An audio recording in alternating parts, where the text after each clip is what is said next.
Welcome back to the Thrill of the Fight 2 YouTube page. Today I am in mirror mode in the public test version, and I'm going to show you how you can get more stuns and knockdowns, what weak points to aim for, and how you can develop real power inside of VR boxing. So today I'm going to show you how to get more knockouts. Let's go!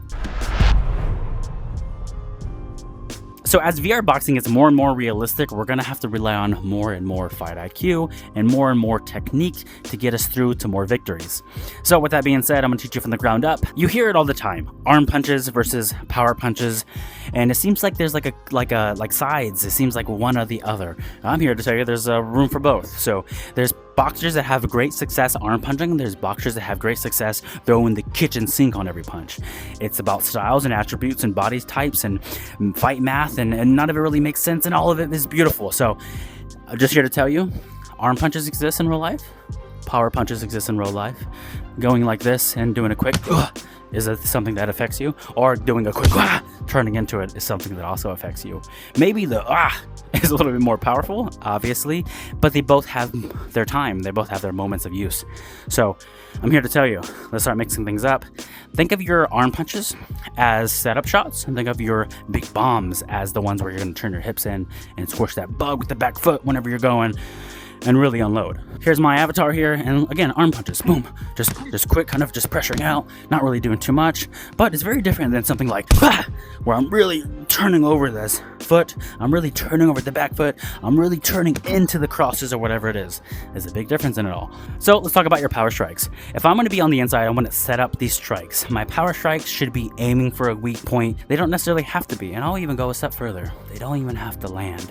They are just setup shots. I can throw a jab in his face with no intention of actually boom with the jab, but really I just need his hands up. I need his hands up. I need his hands up. So then I get a rip to the body, right? So not everything has to land, and not everything definitely has to land for 110 power. So, you know, you can mix them all in to create a creative game. So food for thought.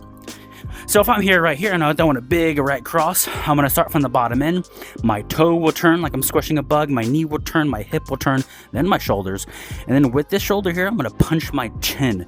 So when I go out here, I don't want to just stop there. I want to go all the way until I punch that chin here. Not only in real life does it help me cover up my chin in real life, but in the game too.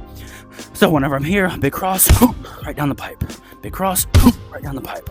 See, that was 2 punches and I already got my stun on a sitting still target. No movement damage, no counter damage, no nothing. Just a turn of the hips. So now think about creating a small angle. Maybe I want to jab step out and then come over the top with it, right? So the jab step out is not necessarily for power. It's just a quick right? And I can come over the top of this guard. So the first jab is just something to get him distracted here, something for him to think about here, and then the big right hand can go to the temple or the chin, depending on where that shoulder is and where this hand truly is in the midst of it. So a quick setup would be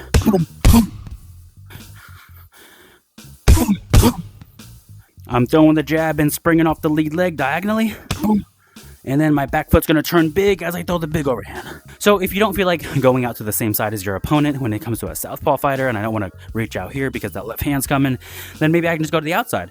Don't think about throwing the lead hand, think about throwing the rear hand now. So the lead hand is going to help me get out, and now this rear hand is going to help me do the same thing but the opposite stance.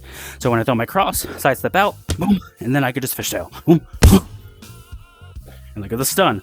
Right hand down the pipe, get your head off the line, and I can shuffle out and then the right hand again. So, and in case you want to mix things up, you can throw a right cross to the head and then uppercut to the body. Watch. I'm in my stance against a southpaw fighter. Right hand down the pipe. You do that shuffle off as you recoil and a big to the belly. So here, I'm stunning with a chin weak point. Boom. And I'm coming in.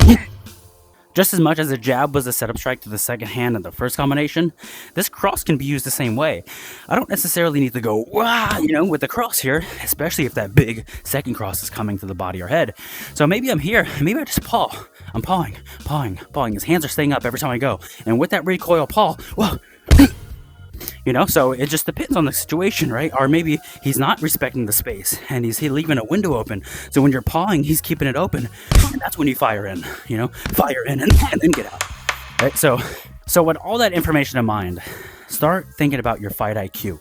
VR boxing seems like a video game, something that you can do casually, but there's a very competitive scene out there, not only with yourself when it comes to your own fitness goals, but maybe you have personal goals when it comes to getting in the career and grinding away at that. Maybe you want a certain amount of gold medals, maybe you're trying to collect all the gear.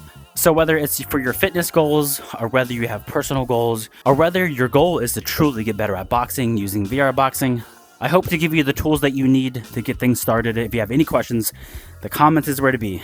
And if you like Thrill the Fight 2 content like this, trying to open your eyes to the fact that you can use real boxing instead of VR boxing, please subscribe right here and check out these other 2 videos. Pretty please.